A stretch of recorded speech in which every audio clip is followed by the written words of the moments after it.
Tonight, I can report to the American people and to the world that the United States has conducted an operation that killed Osama bin Laden. Where we continue to follow the capture and killing of Osama bin Laden now. Those are just some of the scenes overnight as thousands of Americans gathered in celebration of Osama bin Laden's death. Former Navy SEAL Rob O'Neill says he has thought about the mission every day since that May Day in 2011. From multiple conversations you had with Rob O'Neill over the past year and a half, how'd you get access? And you described that his head kind of exploded when you hit him. I actually hit him 3 times because I shot him twice when he was standing and once on the ground. That is the fucking American badass right there. We are not going for fame and we are not going for bravado. We are going for the single mom who dropped her kids off at elementary school on a Tuesday morning, and then 45 minutes later she jumped to her death out of a skyscraper. If you need help, hang up and then dial your operator. I'm Rob O'Neill, and this is the Operator Podcast.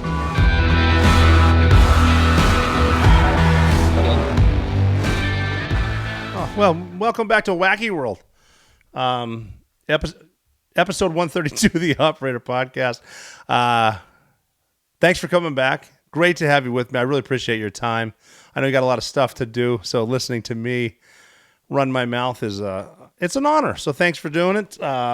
Give me the comments at the Operator Podcast on InstyPoo, at Mikuya on Twitter, MCHOOYAH. That's what I'm on every other thing too.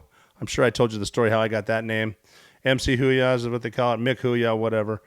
I said Wacky World because past few weeks it's been me just talking about stuff, current events, and some historical stuff. If you didn't listen to the one about tariffs, which was 2 episodes ago, and the one about China, which was last week, I highly recommend checking those out because I did a lot of research and some personal experiences to try to put it in layman's terms or enlisted guy terms. I was an enlisted guy. So that means whatever. There's funny, don't call me sir, I work for a living type bullshit. But yeah, it's been current events. We're going to touch on that too because there's so much going on. But the good news is I'm gonna get into interviews again starting next week, so that'll be fun. But this one's going to be a little, I have some fun facts I'm going to bring up too. I have to talk about certain stuff like Democrats going down to El Salvador on your dime to have a little sippy poo of a margarita they didn't touch for that MS-13 member. Hilarious. What people will do to try to maintain their power in Washington, which is seductive. I mean, you should see what these elected officials don't do in D.C. Just imagine getting followed around by yes men giving you free stuff. You always seem to know which stocks to pick. It's living in a bubble, and that's what a lot of them do. And I'm going to get into that in a minute. But it'll be fun. It's going to be fun today, I promise. But the Operator Podcast 132 is here. We're going to have a good time. But with a lot of the lots of stuff still going on with the market, ups and downs. It's going to be fine on the long run, even the short run. You gotta watch what you're listening to because the sky is falling if you listen to the media because they're going down too, man. The media's going down. The universities are going down. Hollywood, man, they're even saying Hollywood might turn into the next Detroit as far as just because of bad policies. I mean, different reasons, but bad stuff. People get sick of it, stop buying their shit. China had a lot to do with Detroit. Bad politics, bad policies, bad taxes, bad trade. See what's happening in Hollywood. I love going out there. I have friends in Hollywood too, and I've been fortunate in Hollywood too. This could be just me. I don't let politics mess with personal relationships. It can, but it's not like I'm going to stop talking to you because it's almost like the Bill Maher thing going to see Donald Trump with Kid Rock. It's like just talk about something we know. There's no reason you can't be cordial. But some people won't do that. Whatever. I'm not one of them. I'm not trying to bash Hollywood or Detroit. I've had a blast in both. I guess the Henry Ford Museum in Detroit's insane. Luttrell told me to check that out. I'm going to check that out too. But I think they're happening. The market's up and down too. That's why I need to talk about the sponsor of the show, American Financing. I don't know your exact situation, but if you're like thousands of homeowners, if you're a homeowner, American Financing talks to every month. You're struggling to keep up, likely. Barely making ends meet, drowning in high-interest debt, and it's not your fault. Life gets more expensive. Inflation does hit hard. And if you're still carrying credit card balances with 20% or more, interest rates, while your mortgage sits untouched, you're ignoring the one thing that could turn it all around. That's your home. And this is where American financing can help. Would you trade 10 minutes for a shot of saving an average of $800 every single month? 10 minutes for $800 every month, because that's exactly what homeowners are doing when they call American Financing. A simple, no-obligation call could change everything because they have a team of salary-based mortgage consultants, and that's important. They're not trying to squeeze you for bad stuff so they can get paid on the other end. So there's no incentive to put you in a loan that doesn't make sense.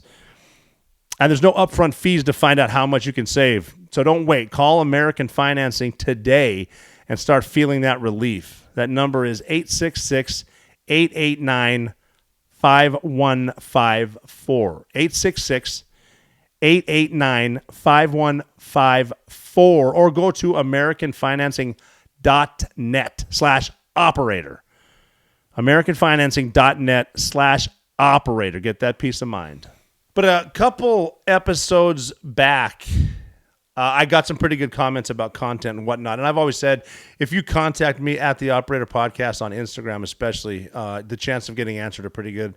Chances of me reading them are pretty good, or at least being told about them. I'm not saying that I'm personally running social media, but whatever, it's fun. If something really funny comes out, yeah, it was me.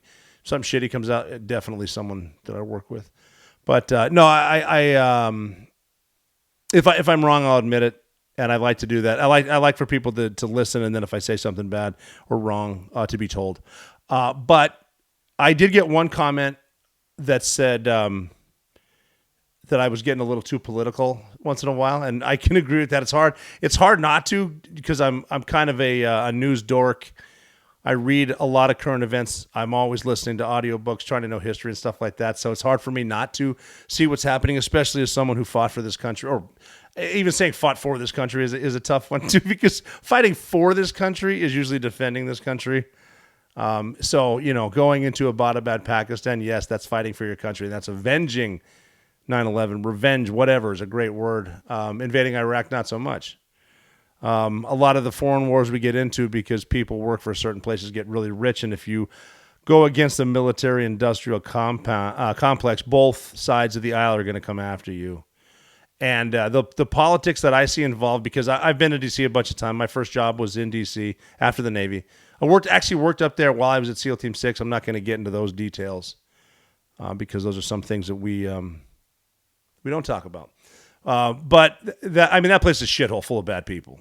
It's one of those things that narcissists and sociopaths, very greedy people, get sucked into Washington, D.C., and they have the ability to print money. They have the ability to waste all of your money, your taxpayer money, and watching the country go down, especially when something so predictable as what's happening right now, especially with the far left. Communists are infiltrating. They've always said they have been, and we've been too dumb, too dumb or too fat and happy, or a combination to really even care, worrying about how we're getting cheated all over the place. And that, to me, is defending the United States.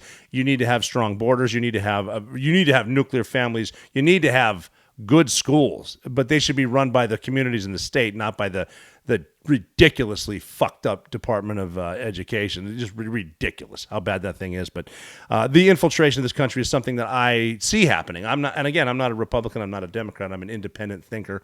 And if you can't see what some people are trying to do, we've lost you. You've drunk the tea, you've drunk the Kool-Aid, and you're a party fanatic.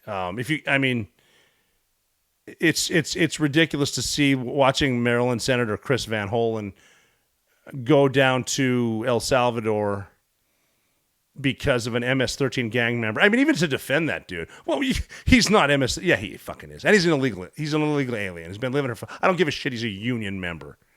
And for a Maryland senator to go down there, when you look at some of the illiteracy rates in Baltimore and how violent Baltimore is, and that's one city run by Democrats.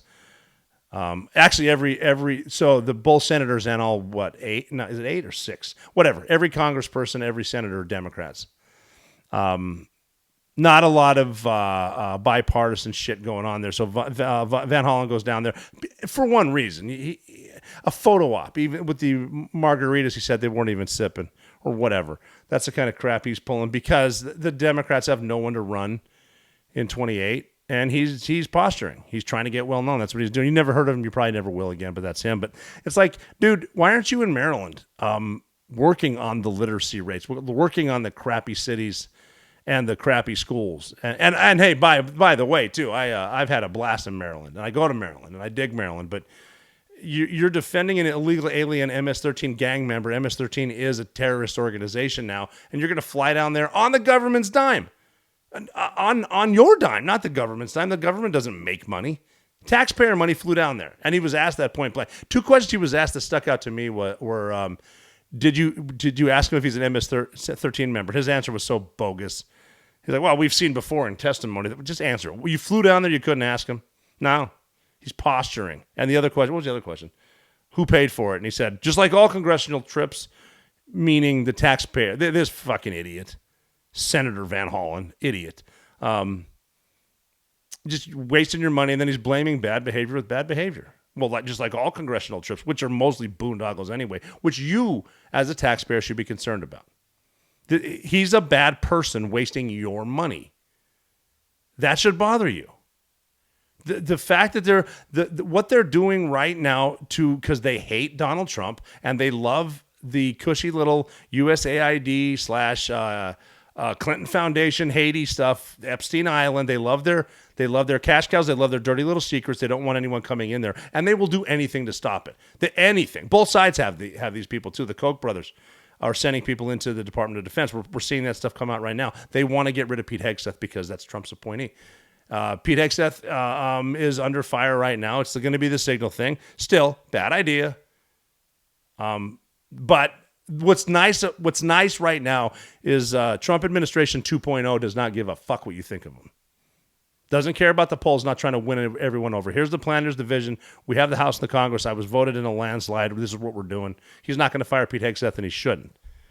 Because it doesn't, like the people that Pete Hegseth, Secretary Hegseth is firing, these are leakers. And imagine, like Pete said at the egg roll, the Easter egg roll at the White House. You know, he was saying, oh, look, I fire some leakers and all of a sudden there's hit pieces out on me. I mean, here's something interesting today that I just found. Sorry, my phone's ringing there because I can't believe I give some people my number. The Easter egg roll.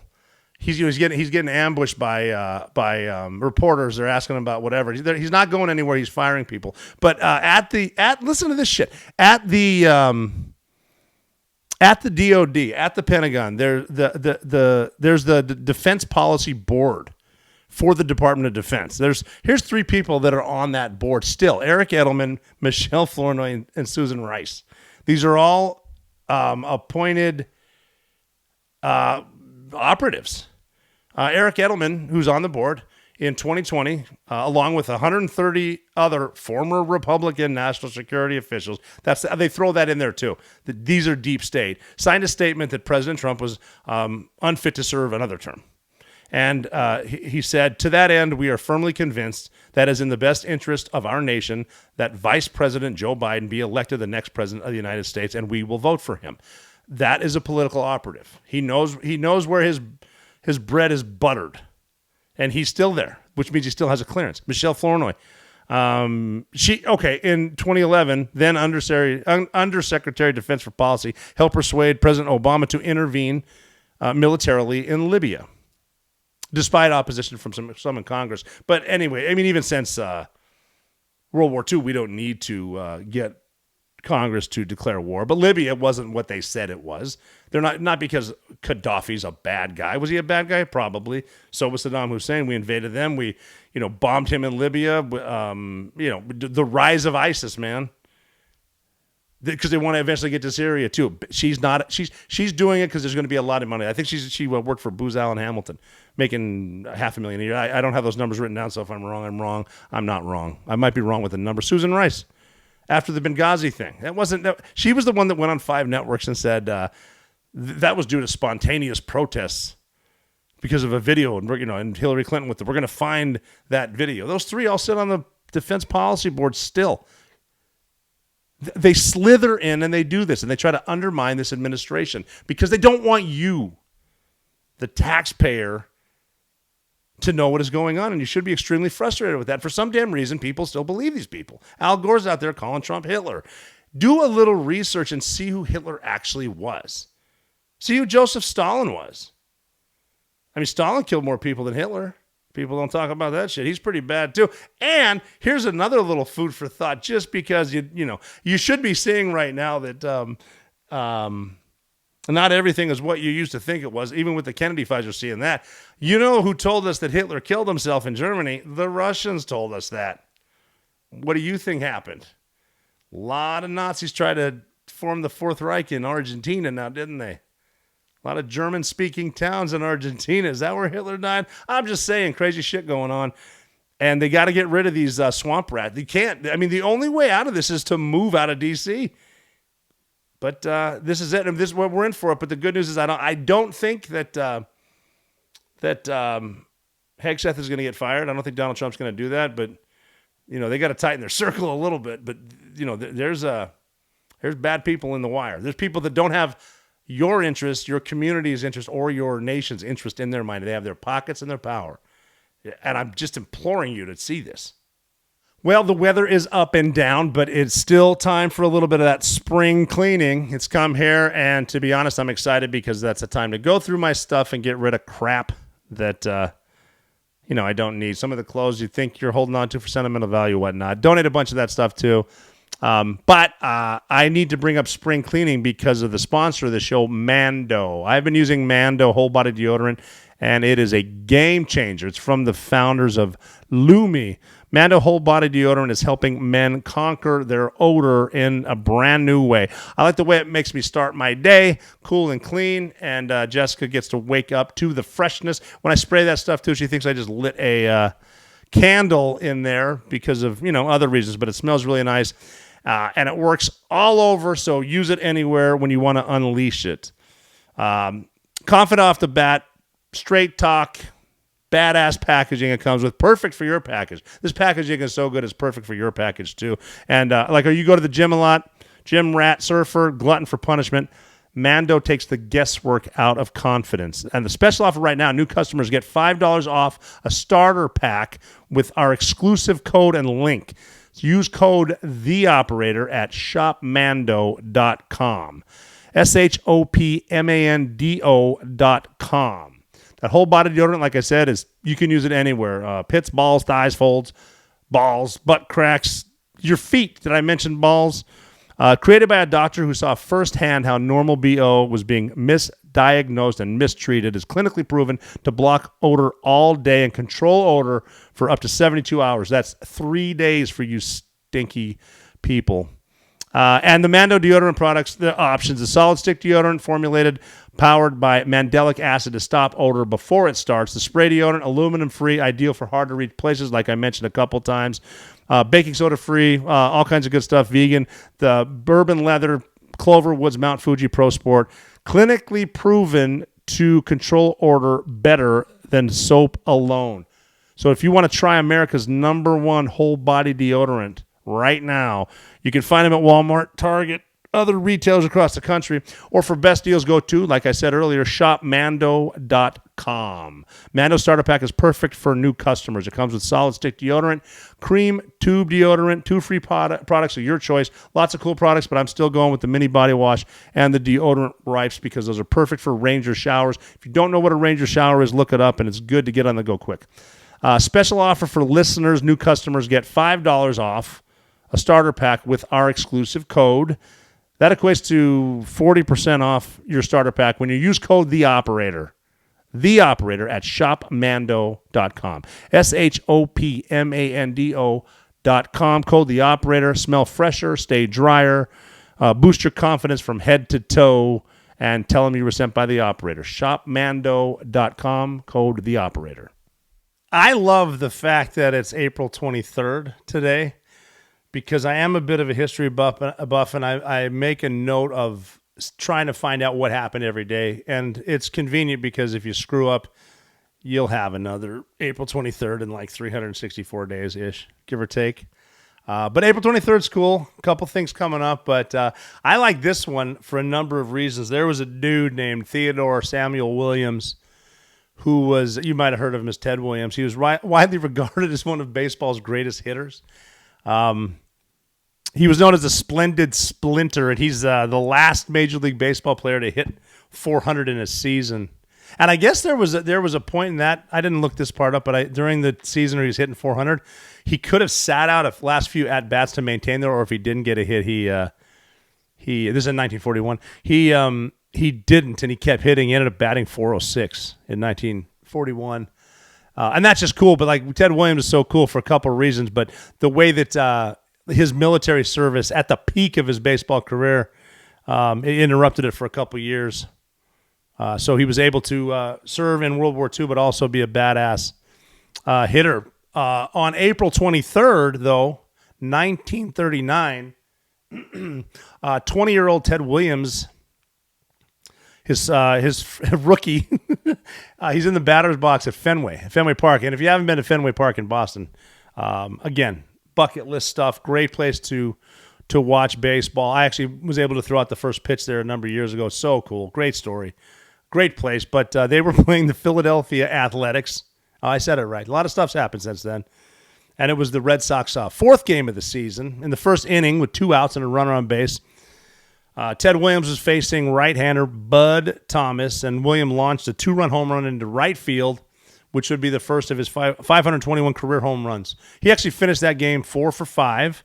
He had a double, 2 singles, 3 RBI, 2 runs scored. That kind of signaled his potential for being a hitting prodigy. I wasn't able to talk to anyone who was there because you can imagine. But the Boston Globe celebrated the feat. One of the sports writers, it said that Williams' performance revived feats of Babe Ruth. And there was a large cartoon on the paper that declared Ted Williams wins right to idolatry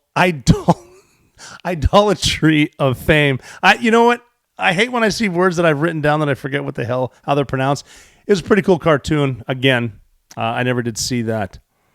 But despite that cold, it was a rainy day. It was modest, like 12,000 people there at Fenway.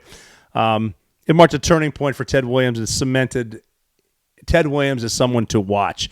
The debut home run was more than a statistical milestone. It showcased Williams' extraordinary talent and set the stage for his incredible career. In his rookie season, Ted Williams hit .327, led the American League with 145 RBI, and he knocked 31 balls out of the park for 31 home runs, obviously, earning 4th place in MVP voting. I need to talk slower. Pretty good for a rookie. And his ability to hit for average and for power, he had both there, combined with his discipline at the plate. Like, he's got a really good eye. He's not going to strike out too much. And so early on, this is a guy. The first home run, though, it was just the beginning of his future dominance. He won 2 Triple Crowns, 1942, 1947. There's stuff going on in between there, too. He won 6 batting titles, a career .344 hitter. Incredible. But just as his star is starting to rise, obviously global events called him to serve his country. And following the attack on Pearl Harbor in 1941, a lot of professional athletes, including Ted Williams, got into the fight. And despite his career, he enlisted in the Navy in 1942, later transitioned to the Marine Corps. Not without controversy, because he was classified as, they called it, a 3A. His mother's financial dependence on him, but he faced criticism in the press. That's back when we had a patriotic press. And if he doesn't go to World War II, he's going to get labeled as a unpatriotic, I guess, which is bad back in the day. Now he'd be whatever. But that was 3 prime years of his career, 1943 to 1945, and he bailed and served as a Marine aviator. He trained as a naval aviator. He earned his pilot's wings, which is really cool. So now he's a badass pilot. He's also a great hitter. Commissioned as 2nd lieutenant in the Marine Corps in 1944. A bunch of training and whatnot. Naval Air Station Bunker Hill in Indiana, Naval Air Station Pensacola, which is in Florida still. And it just says here, I love this. I wrote this down because it sounded so cool. He set records in aerial gunnery. Now that's a cool qual right there, man. Imagine having kick-ass records in aerial gunnery. And they looked out for him a little bit. He served as an instructor. They're not letting him really go to war. I don't think he served in combat, but it was critical because you got a lot of air-to-air dogfighting going on. He was training a lot of people there. He was on his way to Pearl Harbor, but the war ended in 1945 after we dropped a couple bombs on Japan. But the transition from baseball to military life required adapting to the environment of now, instead of missing a pitch and get called for a strike, you might just crash your plane into the ground. So he also had some controversy because when he would train potential pilots, he didn't even if they were sort of failing, but he saw potential, he'd keep them in. He refused to kick them out, which I think says a lot about his service. Obviously, you don't want to try, not his service, but I guess his loyalty. You don't necessarily want to keep talking someone out of failing, but if you saw potential, he kept doing it, and I think that's just kind of cool. His World War II service had a profound impact on his career, his public perception. The 3 years he spent in the military, it cost him. Here's what's neat. Here's what is really sacrificing. Personally, it cost him 727 games during the peak of his career, his peak, right? And that potentially prevented him from surpassing Babe Ruth's home run record at the time, 714, or reaching 3,000 hits. He actually finished with 2,652 hits, obviously below 3,000. But if you estimate that, he could have had an additional, 150 to 175 home runs. So, 3 years gone, he returned to baseball in 1946, still with skill. He hit a 400-foot home run his first game back. He won the AL MVP, 342 batting average, 38 home runs, 123 RBI. Extraordinary talent. Talk about resistance. Past that, his service enhanced his legacy as a Patriot. And then in 2013, the Bob Feller Act of Valor Award recognized him as one of 37 Baseball Hall of Fame members who served in World War II. That's just something awesome right there. His willingness to prioritize duty over personal gain. The fans are going to love you. I mean, they didn't have Twitter back then or Reddit. Someone's going to hate him. But then they didn't because everyone was a Patriot. Plus, we're fighting a world war. That's just so cool. He's an American hero. That's a hero right there. That's a baseball and war, apple pie and a tie, baby. That's what he was wearing. It's kind of cool. On April 23rd, 1939, today, it announced that home run announced the arrival of a baseball legend. I mean, it's cool the way he did it. And one other thing cool about this, again, I said you need to go to Fenway Park if you haven't been. I've been a couple times. I'm going to go back, but there's a red seat. The only red seat at Fenway is in right field. I wrote this down because I wouldn't remember. Section 42, row 34. Sorry, Section 42, row 37, seat 21 marks a spot where Ted Williams hit the longest home run in the baseball park's history. That was on June 9th. 1946. We might revisit that this June, so it's in a sea of blue, but it's painted red, and you can see it if you ever get down to the plate or the other side. You can check it out. It's bad. But on that day when he was right out of his World War II service, and he was going up against the Detroit Tigers, dude named Fred Hutchison in the first inning with a runner on base. Williams hit a pitch that soared into the right field bleachers, and it hit a dude wearing a straw hat, put a dent. Joseph A. Boucher, he was a 56-year-old construction engineer from Albany, New York. It hit Boucher so hard it knocked a hole in his hat, and Boucher actually jokingly remarked to the Boston Globe, "How far must one sit to be safe in this park?" New Yorker, obviously not a Red Sox fan or whatever, but it was officially that home run Ted Williams hit after World War II to the red seat was officially marked at 502 feet. That's a distance considered the longest ever hit in Fenway. Some will debate it, blah, blah, blah, because players nowadays can crush it, and they'll say the pitching wasn't as good. Yeah, but back then in the 40s, the balls were heavier, so suck it. I'm on Ted Williams' side on this one. But the ball's trajectory and distance left fans and players in awe, with Tigers pitcher Virgil Trucks later recalling it as one of the most impressive hits he'd ever seen. And the guy that got hit initially dazed, he kept the damaged hat as a souvenir. It became a part of Fenway folklore. And the Red Sox won the game 6-4 with Williams, Homer setting the tone.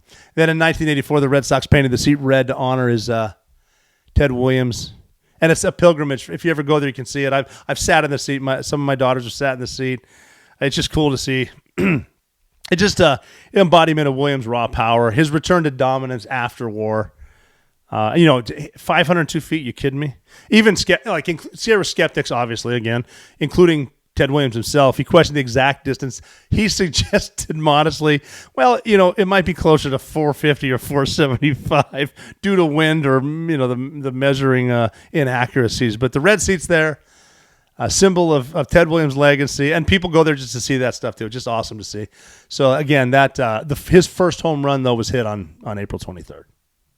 So I need to tell you about Stop Box because I know a lot of the listeners to the show are gun owners and want to keep their guns safe. I have kids of all ages. I have all types of firearms, and some are accessible, some are not, but you never know what some hands could get on. So Stop Box is a way to keep your gun safely locked up, and it's 100% mechanical, so you don't need to worry about it not working. There's a vehicle safe, chamber lock, other essential gear designed to keep you prepared and protected at the same time. It's a patented mechanical hand gesture code lock, instinctive to use in the dark and under stress. So don't worry about charging anything, changing batteries, fumbling with keys or whatnot when you need it. All muscle memory. And all Stop Box products are made in the USA at the highest quality. There's no foreign interference, and they're creating jobs here. I don't need China making my locks for me. And you can also travel with Stop Box. It's TSA compliant and padlock essential. So go check them out because for a limited time only, our listeners are getting a crazy deal. Not only do you get 10% off your entire order when you use code THEOPERATOR at StopBoxUSA.com, they're also giving you buy one, get one free for their Stop Box Pro. That's 10% off and a free Stop Box Pro when you use code THEOPERATOR at StopBoxUSA.com. Discover a better way to balance security and readiness at StopBoxUSA.com. So again, that's StopBoxUSA.com. Use code THEOPERATOR. Be prepared and protected wherever you are. StopBoxUSA.com, code THEOPERATOR. So because it is fun to get into historic days, today being April 23rd, it's kind of fun to look at. I need to bring up the father of the American Navy. And if you've been in the Navy or taken the Chiefs tests, or actually taken any test in the Navy, because at least when I was in, you had to take handwritten tests. Not handwritten tests, written tests, where you put the number 2 pencil in a little circle and stuff. You got to do that to advance in the Navy, so you would know that John Paul Jones is the father of the Navy. That's a question on every advancement exam. So if you are in the Navy right now, just remember John Paul Jones. But on April 23rd in 1978, during the American Revolution, JPJ, he actually did a bold strike into England. I think it's the only raid. It is the only raid in England itself during the Revolutionary War. He's a Scottish-born naval commander whose audacious tactics during the Revolutionary War, the American Revolutionary War, left an enduring mark on naval history and part of his legendary status. Because he was born in 1747 in Scotland, and he rose up to be a merchant sailor in the Continental Navy. He was a captain in the Continental Navy, and they're fighting the Royal Navy, which obviously he's an underdog. We were the underdog, but stuff like this is the reason they're able to win, because it's almost like bringing guerrilla tactics into stuff. As you're fighting conventional forces, he fought unconventional wars, and that's why he's renowned for a lot of the raids that he did. But this one in particular, he led a historic raid on the English port of Whitehaven. It is the only American attack on British soil during the Revolution, and talking guerrilla tactics, like your smaller units fighting bigger units or bigger groups of people, and just the psychological impact you can have on an army or a navy is going to affect what's going on in other places. Like for here, the Royal Navy and the Redcoats, they're going to beat the Americans, but once you start messing with them at home, now the human side comes out and they're thinking of their families back home. So it's going to drain a little morale and bring some resources back because now, the Americans, in this case, were attacking British soil. So in 1778, the American Revolution was in its third year, and the Army and the Navy were struggling against the British dominance. And the fledgling Continental Navy was lacking the resources that the Royal Navy had. So, again, they have to rely on unconventional tactics, which weren't that well known, because it's almost like, even though I know it got extremely nasty, it was one of those things where present firearms, and then the guys in front shoot, and they get hit by cannons and shit. But basically, John Paul Jones wanted to disrupt the supply lines and, again, affect the morale of the Brits. So what John Paul Jones did is he was commanding an 18-gun sloop of war, the USS Ranger. 18 guns important, a sloop of war, because in the UK, in England at the time, they would rate ships based on the number of guns. They started at 20 guns, but a sloop of war had 18 guns. So this is like below that, but so it's a sloop of war. I think it's pretty cool. That's because also the USS Ranger is also on advancement tests. I remember that, and the other sloop I know is the sloop John B. Beach Boys. Anyway, it was the USS Ranger was tasked with harassing British ships in European waters, and they sailed from Portsmouth, New Hampshire, the USS Ranger, to France in November of 1777, so a year before the attack. But Jones arrived there in December carrying the news of the American victory at Saratoga. This is obviously way before the internet, way before phones. He brought the news over there, so it kind of raises morale on one end. And on February 14, 1778, the French Navy formally saluted the Ranger's American flag. And this is a milestone because now a major nation, being France, is recognizing U.S. independence in 1778, which is big. And then that's when John Paul Jones proposed a bold strategy to strike British ports directly, hit them in the ports, and instill fear, and you're going to divert the Royal Navy and its assets to all their resources are going to come back. A lot of them are going to come back. So Whitehaven was a bustling port on England's northwest coast. And actually, that's where John Paul Jones started his maritime career at the age of 13. He knew the place, ideal target. Over 400 merchant ships were there, mostly transporting like coal, energy type stuff. But the 400 ships were anchored in the harbor, and Whitehaven offered a chance to inflict economic damage and send a psychological shockwave through the whole world. I mean, you got to wonder, France is kind of on our team there, but you got to wonder what they're thinking. So on April 10th, a very important day in history because that's my birthday, Jones sailed from where he was getting stuff in the Irish Sea and whatnot, and he's trying to persuade his crew to support other ships and whatnot, Americans, to knock off your piracy type stuff, whatever you're doing out here, and help me with the raid. And obviously these are soldiers and sailors of fortune. They might not have the honor for the country that's not technically, well, it is foreign, but you never know what could happen. And so try to get their loyalty to the side to do something for the US of A, we'll see. But the plan was to land under the cover of darkness, and you're going to go into the harbor's defensive cannons and spike the cannons. And spiking the cannons is like, you're messing with the mechanism to fire a cannon, like drilling holes or putting a spike in where it won't work, and the cannon won't fire until they can be repaired, and that takes time. So they're not going to be able to shoot the cannons at your ships, at your sloops of war and whatnot. And so the anchored ships, what they want to do is exploit low tide, because it leaves all the vessels that are in there vulnerable. So on the night of April 22nd, which would have been last night, Jones launched the raid, aiming to reach Whitehaven by midnight. So the start of the 23rd of April, that's when this thing's going to go off. And he led a force of 30 volunteers in 2 small boats from the Ranger, which was anchored offshore. And the plan called for 1 boat under John Paul Jones's command to capture the southern fort and spike the cannons, while the second, led by, what's his name? Lieutenant Samuel Wallingford. Great name, Samuel Wallingford. That's got some Benedict Arnold type vibes to me, but whatever. Can't judge a book by its name and cover and whatnot, but that was the plan. So Lieutenant Samuel Wallingford and John Paul Jones.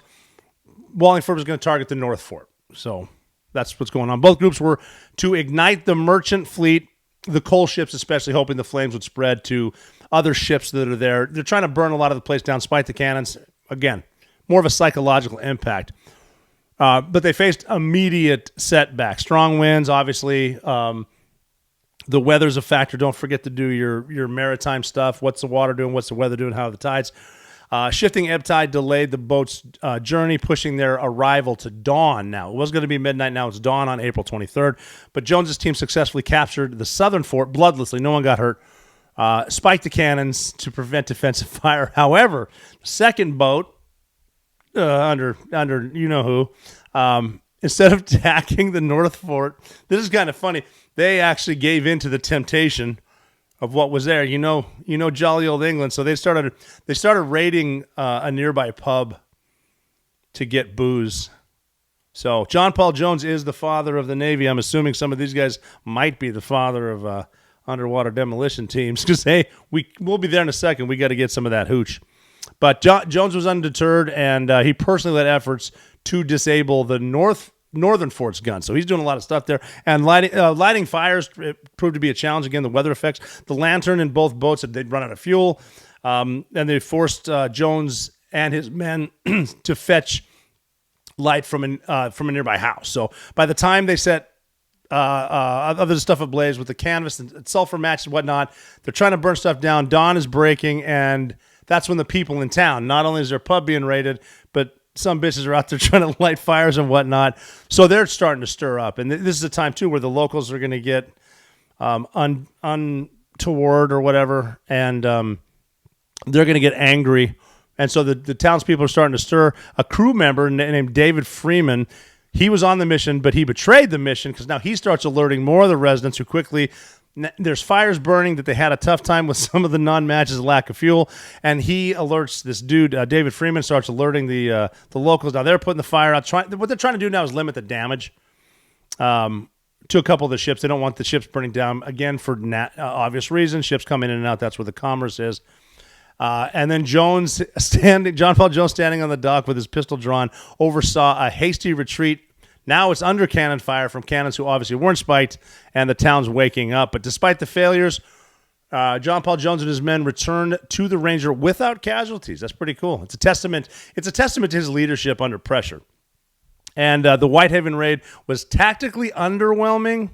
Like, he didn't burn the whole place down. They got obviously a couple pints in their tummies, but caused minimal damage, but only three ships of the 400 or whatever were significantly burned. So the harbor remained operational. Where they went in, operational, but some was burned and someone came here. The ninjas showed up without the lions, but they could have been.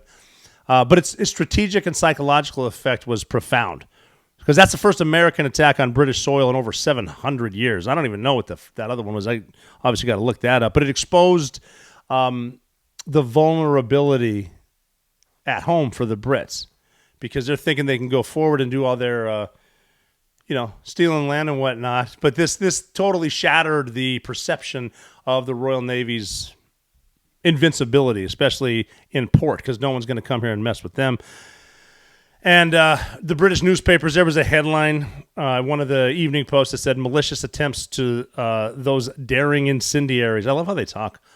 And the public demanded stronger fortifications on the harbors and whatnot. They had a militia force because of the people that woke up. But in America, that's when the raid elevated John Paul Jones to hero status.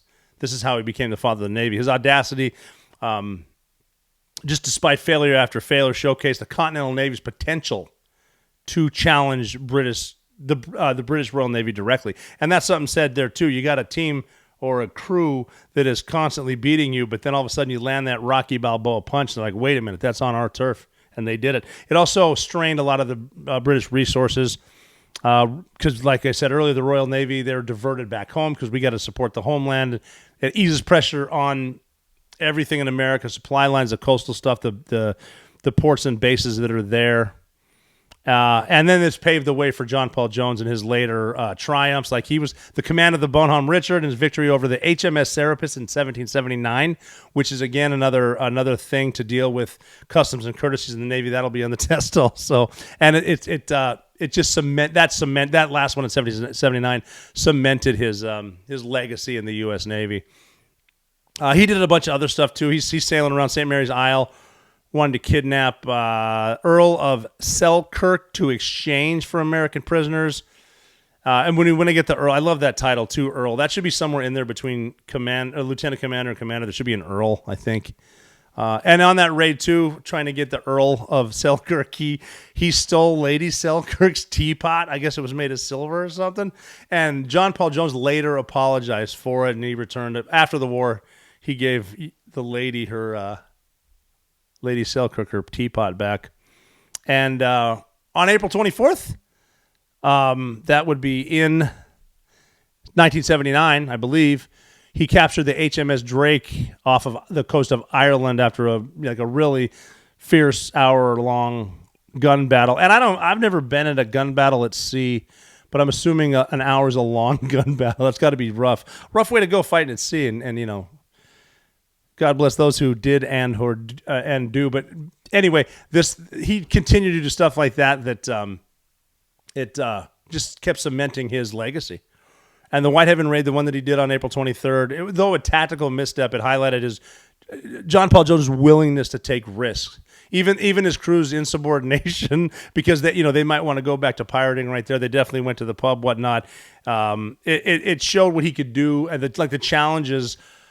Because I'm assuming when you're on the high seas, and this isn't like today's Navy, we're talking wind and sails, but you got just people from everywhere, very diverse crew, but his ability to still command them, and with all the missteps, even the weather and whatnot, he was able to show that with his good leadership like that, you can pretty much do anything. He actually went on shore and was spiking the cannons by himself. That's resolve right there for a commander.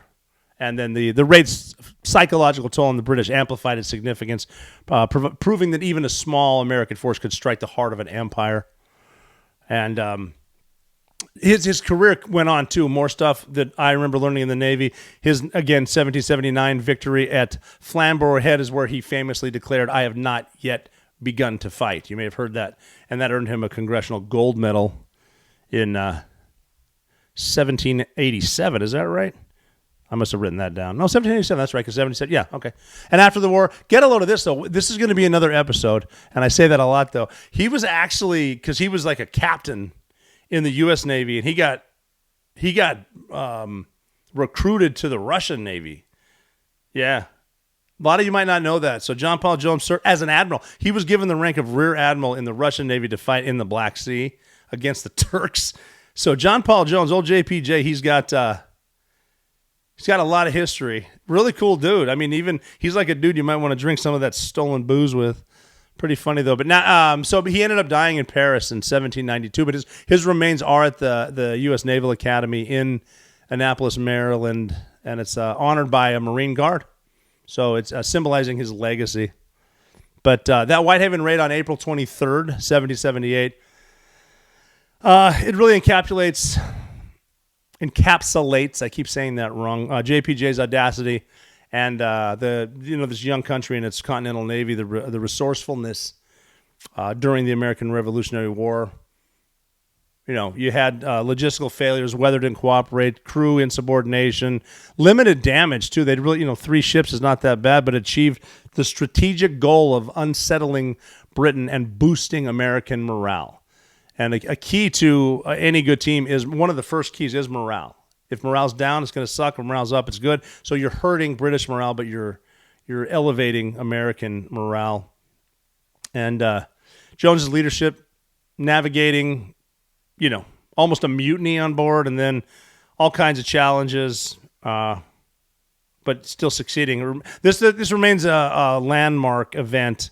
How a single bold act can reshape the perceptions of war. It's like that one punch, that one you just wait for.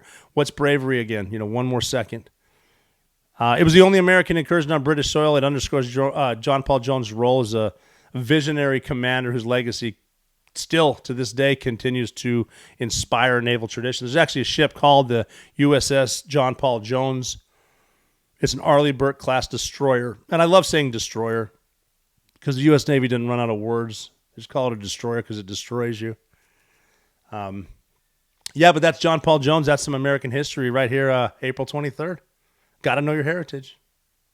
But that is fun to do day in history stuff. That was just good, solid advice that I like to take. It's almost like too. Like I bought an encyclopedia set from 1973, just because I know some of the stuff in there hasn't been. I mean, who knows who actually wrote it? But I don't want it to be perverted the way that they're perverting stuff in public schools right now. For now. And it's good to get in some places, open a book to a random page and just look for subjects. It's pretty cool. I'll probably do that on one of the upcoming episodes. I am getting back into interviews next week, which I'm looking forward to also. Oh, and I talked to my my guy, Roger Johnson, my financial advisor, and I told him I gave his number out. So his business is good. But because people were asking me all the tariff stuff that I did a couple weeks ago, how I got the info and whatnot, and it was from Roger Johnson. He's in Tyler, Texas. Give Johnson Finance Group a shout. 903-581-2098. This isn't even an ad. I'm just Roger's my guy. 903-581-2098. Roger, Rodger, Roger. He's in Texas. He can give you some good stuff, and he's just fun to talk to. Some really good one-liners, like a good old Texas boy will be. And it's funny. I asked him if he would. I hope he didn't mind me giving his number out, but he's a cool cat. But since we are still doing the This Day in History. This is a funny one, too. This cracked me up, too, because one of my daughters is a big Diet Coke fan. It's good. And then, having a good Diet Coke with a meal is pretty good, too. I'm not a sponsor, but April 23rd, as it would be in 1985, the Coca-Cola Company made one of the most infamous decisions in corporate history by introducing, if you're as old as me, you'll remember this, they introduced something called New Coke, which is it's a reformulated version of the iconic Coca-Cola beverage, because Coke had stopped putting blow in there, a century before, but Coca-Cola was like the most influential, the most important one, and that's that was it. But in the early '80s, this was fun to watch too, because we only had like 3 channels on TV. There was Coca-Cola started losing what were the Cola Wars. Was between Pepsi and Coke. But RC Cola, Royal Crown, baby, that was a good one, though. I did like some RC. But the Pepsi started doing the Pepsi Challenge, where they put 2 drinks in front of people, and behind it is a can of Pepsi, can of Coke. Which one's better? It's always Pepsi or whatever. So Coke decided, what we're going to do is we're going to launch a new version of Coke, because Pepsi was winning because it's sweeter, more sugar, and Coke decided, instead of having their kick-ass original version, they're going to start doing this on. So April 23, 1985, they announced New Coke. It completely eliminated the old one, and now you got New Coke, and it was bad. Within days, consumer reaction was hostile. Like loyal Coke drinkers felt betrayed. People started hoarding the old ones, and they were selling cases for like $80 on the black market, which I think is hilarious. And all kinds of newspapers were writing bad stuff about Coca-Cola, and it even gave Pepsi a thing, like with the JPJ thing, John Paul Jones things. Like now they can claim, look, we've proven we're better, because they're changing to try to be like us. That didn't last very long, because they're getting hate mail, hate calls, and there was like a petition that signed 100,000 signatures saying that was bad.